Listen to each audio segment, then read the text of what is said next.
Hey, what's going on YouTube in the Gospel Gambit Skool Community? My name's Kevin, aka Gospel Gambit, and I'm welcoming you back in for our third part of the Scorpion-Horus Gambit guide that I've put together. Today we're going to go through 3 chapters in Lead Chess Study that I've created, all going over the declined variations, and that's going to be when Black decides to not take our pawn here on e4. As you can see, we have a few different variations that we're going to go over. When Black decides to push the pawn to d4, when they play knight to f6 on move 3, or if they play kind of like a tier 2 or tier 3 move that's like e5, e6, g6, a6, or h6. I group all of those together because we have one response to all of those moves. You're going to see a theme here in how we respond to a lot of these moves by Black. My goal of this guide is to have a simplified opening strategy for you that's easy to remember and that gives you a good position out of the opening. Now in the first 2 videos, we kind of looked at some opening traps from the accepted side and kind of the ideas of putting a lot of pressure on Black's position early on. In these decline variations, we're not really going to have a knockout blow from the first few moves, but we're going to have a solid position. We're going to have a position that Black probably hasn't seen, as you're going to find out. And that's going to give us comfort going into the middle game. And for Black, they're going to have to waste time thinking of their moves or just get them a little bit nervous as we've pulled them out of their prep by move 4, 5, and 6. So without further ado, let's dive right in. So the gambit itself starts e5, e4, c6, knight to c3, d5, and d3. This is our starting position for the line that we've decided to go into. Most of the time we're hoping for Black to take on e4 here and then take on d3, allowing us to develop both of our bishops with a lot of activity. Now as you can see, you'll probably get that in 40 to 50% of your games according to the Lead Chess database, but what if they decide not to take the pawn? We're going to dive right into the second most played move here, which is d4. So after d4, it makes sense. Black's taking some extra space against us. They're hitting our knight, forcing us to move it for a second time in the opening, which is usually not considered a good thing. But we can continue on. We are going to retreat our knight back to e2, putting a counterpunch against Black's d4 pawn. And at this point, Black has a few different options. They've overextended their pawn by just a little bit, so they're going to have to defend it somehow. You can either see c5 or e5 in your games. As you can see, those are the top 2 moves, and that's going to cover 90% of any of the games that you play. So I wouldn't worry about too many other moves. Bishop to g4.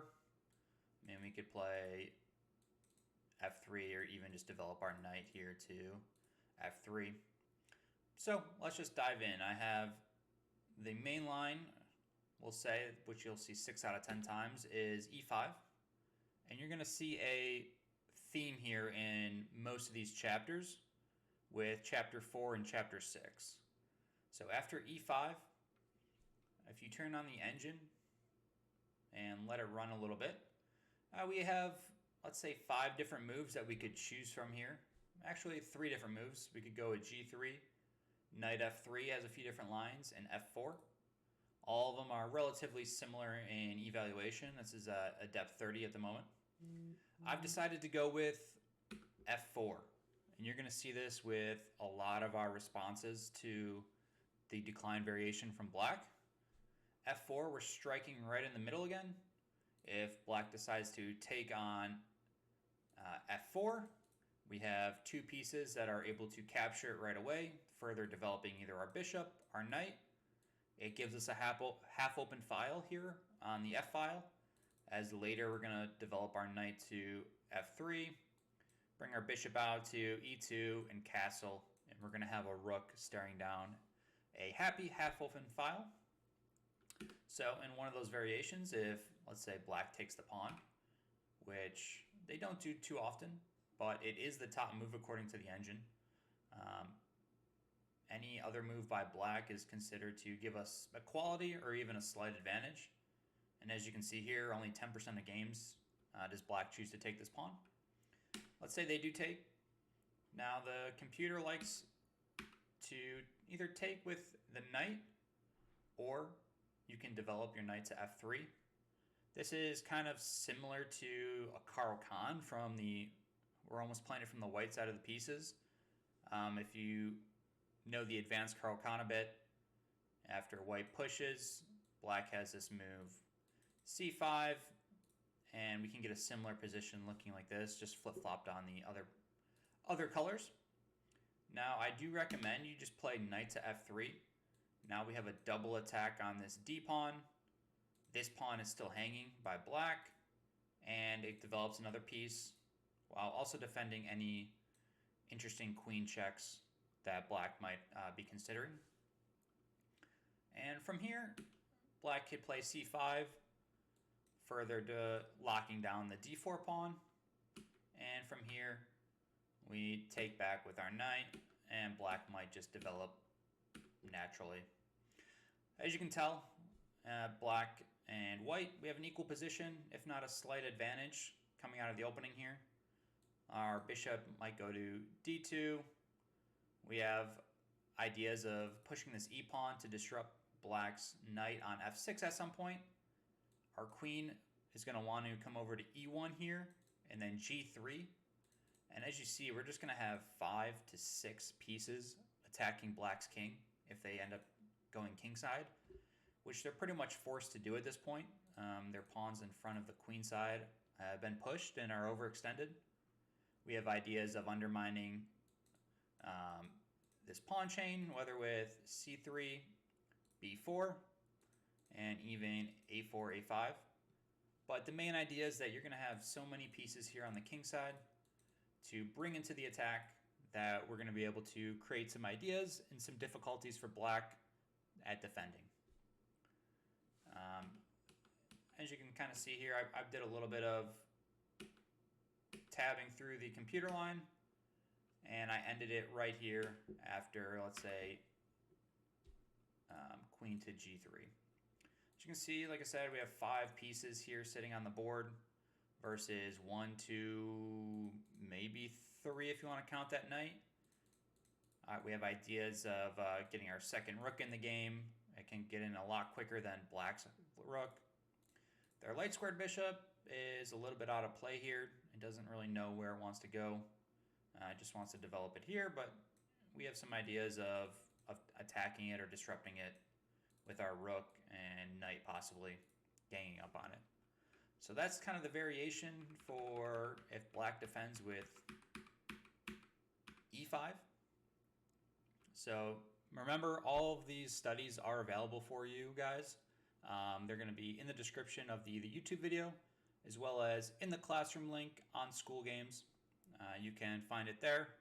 You'll have access to all these chapters. You can tab through it, turn on the engine, turn off the engine, kind of see what black's most played responses are versus these opening moves. All right, so what if black, though, decides to go c5? Again, we are going to play f4. We really want to clamp down on this e5 square. We want to open up the spot for our knight to develop on f3. And our idea is that once we short castle, we are going to have heavy pressure along this f-file attacking black's position. Kind of similar in the sense to the fantasy Caro-Kann, where we play f3 in the hopes of taking back on e4 and opening up a nice half-open file for our rook. So from here, black could continue on with, let's say, knight to c6. We play knight f3. If black decides to play this bishop to g4 move, well, let's just continue our development. We want to make space for our bishop here on e2. And if black takes the knight, well, we have a great square for our queen to develop to. So from here, let's say black plays e5. We continue our development. And if they trade, we could get a position looking a little bit like this. After we castle, and we have a slight advantage. So kind of the idea behind this is we're inviting black to trade on our terms if they want. We get our knight to a good position out of the way of our pieces. We open up a spot to develop our f1 light squared bishop to a solid diagonal. And the idea behind this move is we want to get the bishop pair. So you could castle here, or knight to f5 is a little bit more active, a little bit more correct. Either one, though, is going to be completely fine. If black ever decides to just take the pawn here, well, we have a wonderful development square for our bishop. And if black, let's say, tries to develop their own bishop out to trade pieces, we do not want to play that move. Just play e5. And after takes, knight to f5, all of a sudden black is going to have some issues here defending their g7 pawn, defending their knight here if they, let's say, decide to play queen here, here, and all of a sudden pawns are dropping all over the board. So moves like this open up diagonals attacking black's weakened pawns. Moves like knight to f5 attack other weakened pawns in black structure. So kind of look for these ideas in your own games if you get the decline variation. And one last option here is, let's say black plays bishop to g4. At this point, we just want to either induce the trade on e2, and if they do, well, that's great. We can develop our piece, and we can get castled. Again, we can play f4 if I believe we can play f4 if we want. In this position, it's a little bit worse because black has this check here, and they have the check there as well. So it gets a little bit awkward without having both of our bishops. But you could easily continue and just castle and not play the f4 move. So that's d4 for you guys. I would really take a look at both of e5 and c5 defending this pawn. Just remember that we are looking for this f4 strike to undermine black's central development. Our goal is to take out either his e-pawn, his d-pawn, get some nice diagonals for our bishops, open up some half-open files for our rooks after we castle, and continue on with the game. You're not going to get a huge advantage out of this opening, but remember, black is probably not going to have seen this at all.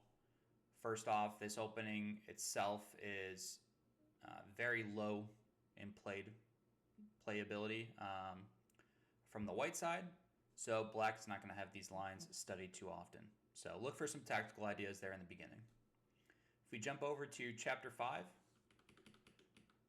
black has their third most played move in this position is knight to f6. This is the one chapter that you're just going to have to memorize a little bit. There's not super heavy theory at all, but the move that we play in this chapter is different from chapters 4 and 5, or 4 and 6. Where in chapters 4 and 6, we're really playing for that f4 move. In this position, the top move is e5 here right away. Now, as you can see, over half your games, black is going to bring their knight back to d7, and we'll go over those lines here in a second. But the most critical line is d4, which is only played in 6% of the games. d4 is the only way for black to keep equality in this position. Any other move that, as you can see here, all of a sudden we are going to start having a slight advantage to a significant advantage on the white side of the pieces. So if you can remember this move, e5, well, in over 94% of your games, you're just going to have a slight advantage already out of the opening by move 4. Black does play the move d4. We want to take on f6. Black is going to take on c3. And in this position, it's important not to take on g7, as we don't want to give black this wonderful diagonal along the dark squares from a1 to h8. Instead, we're going to just take back the pawn here on c3. Black more than likely is going to take back with their e-pawn, and we almost get into a Caro-Kann structure here, except most of the time white's pawn is on c2, but you can easily see this structure on the black side from the declined Caro-Kann. Let's say here, here, here, here, here. And it's a very similar structure to what we are looking at in our own games. So if black plays d4, just remember take, take, and recapture back with the pawn. We're okay with these double pawns here. If black does continue with taking on f6, you can strike right in the middle, gaining a little bit more space here, opening up a good position for your light squared bishop. You could play knight f3. You could just develop regularly. There's also some ideas of even bringing the bishop out to b2 and putting some pressure on this diagonal. It's not as good as this position just because black has this kind of solid pawn staring down at this bishop. So I think that's why the computer likes this d4 move better. We have some natural developing squares for our pieces, and we're just going to continue on and play a good game of chess. So the move you're going to see most often, though, after e5 is knight to d7. Now in this position, we are going to strike right into the middle with f4. So in a sense, it does have a little bit of similarity to chapters 4 and 6, but we just have to remember to play this e5 move before striking with f4. The idea, simply to reinforce our pawn here. We also are going to be playing d4 at some moment. So the top move that gets played in close to 70% of games is e6, kind of just reinforcing the pawn chain here. Black's looking to just get castled or strike in the center with c5. At this point, we do just want to play d4, further strengthening our pawn trio that's in the center. Black is going to play c5, and at this point we're just going to play naturally developing moves. Knight to f3, knight to c6, and bishop to e3. Reinforcing all of our pieces are staring down at this e4 pawn. Now in most games, you're either going to get a trade here, and remember we want to keep our bishops if possible. So if black trades everything on the d4 square, we want to keep our bishop at the end of that trade. This gives us ideas in the future of playing moves like f5, and if black ever takes, all of a sudden we have e6, and our dark square bishop is going to have great eyes staring at black's king. And we're just going to have a way more comfortable position. We're going to reinforce this e5 square. Black has no pawn along the c file to bother our bishop. And we're going to have moves like bishop to d3, castle, and we really just want to get this f-pawn moving down the board and bring our knight into the game, or if this pawn ever is dislodged, taking advantage of that e4 square to attack black's king after they get castled. So if they end up trading, if they don't, let's say they bring another piece into the attack, queen to b6, you're just going to have to kind of memorize here, knight to a4, attacking black's queen, defending our b2 pawn. And after the check here, we play c3, blocking any checks along our king and defending our knight at the same time. And if they do end up taking the pawn here, we want to counterattack with b4. Black is going to have to drop their queen back, and after an exchange on the d4 square, we are going to have a slight advantage heading into the middle game. So you could definitely see your game develop in that way. I wouldn't be surprised if black tries to gang up all of their pieces here on the d4 square. It's very simple to develop their knight, even bring their queen into the attack. So just try to remember this knight to a4 move, especially when you're able to chain it with c3, further defending the knight and attacking black's queen. So again, knight to a4, queen a5 check, c3, and if black takes, don't take back right away. Play b4, forcing black's queen all the way back, and then trade on d4. We have a huge space advantage as white. Black's dark squared bishop is kind of in a world of hurt here. This square is taken, this square is taken away from them. They really only have bishop to e7, or they're going to have to try to undermine our pawns here. But in the time that black does that, we're going to be able to get castled, bring our queen out to g4, f3, and start pushing this f pawn down the board and putting a huge attack on black's king side of the pieces. Alrighty, so like I said, trade everything. And lastly here, if after e6, d4, all right. And finally, in the 6th chapter here, it's kind of a short one. Any of the positions after these 5 moves, you're not going to see them that often. I just kind of threw them in here as I went through the engine on all of these moves. And in case you see these at some point, I wanted you guys to be prepared and kind of have a game plan moving forward. So at this point, the most aggressive move is e5 out of all of these moves. I wouldn't be surprised if you see that. That is the 4th most popular move on move 3, 10% of your games, so 1 out of 10. You're going to see this e5 move. And after e5, and with any of these moves, e5, e6, g6, a6, or h6, all of these moves, we are going to respond with f4. Now after e takes f4, you can play knight to f3. You can play bishop takes f4. I just recommend, let's just take the pawn back here.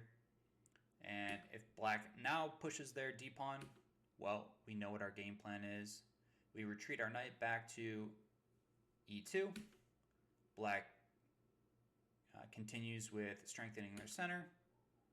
And we continue with a normal game of chess. Our knight probably is going to come out to g3, or even support a push here on the c3 while it's still here on e2. And the idea is to get this bishop out to e2 again and castle, putting pressure along the open half open file. This e5 is probably your not the hardest move to play against, but it gives black the best chances against you here in these groups of moves by them. If black decides to push here, well, we saw this variation again. It looks exactly like the chapter 4 on the decline. And if black ends up taking the pawn in the center here, well, we can take this other pawn, and this almost starts looking like our chapter 3, where black had their knight on f6. All of a sudden now we have our bishop on d3, a wonderful diagonal. We're going to have ideas of bringing our knight out to f3, bishop to g5, castle. You could even castle long in this situation. So kind of play around with that. Just remember, if they capture this way, take this pawn on e5 first. And if black captures this way, you can just capture back with your bishop and continue on with your game.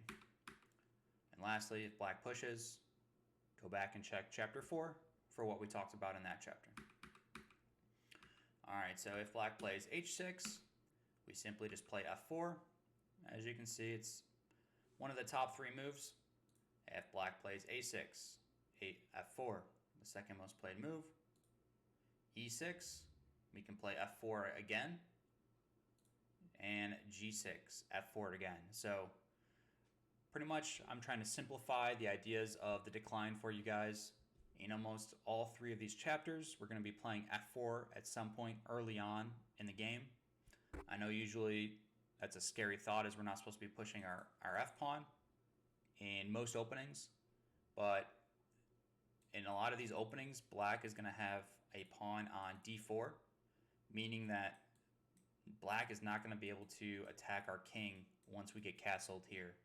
So this f-pawn is not as important to the defense of our king, and is actually helping us if black decides to trade it off here on f4, or allows us to trade it on the e5 square. Our rook is going to be brought to life, and we're going to be able to bring a lot more pressure onto black's position. Like I said at the beginning of this video, the decline variation, you're probably not going to get a knockout blow within the early game, but you're going to have a position that you understand way more than black's going to understand. You're going to be taking them out of theory.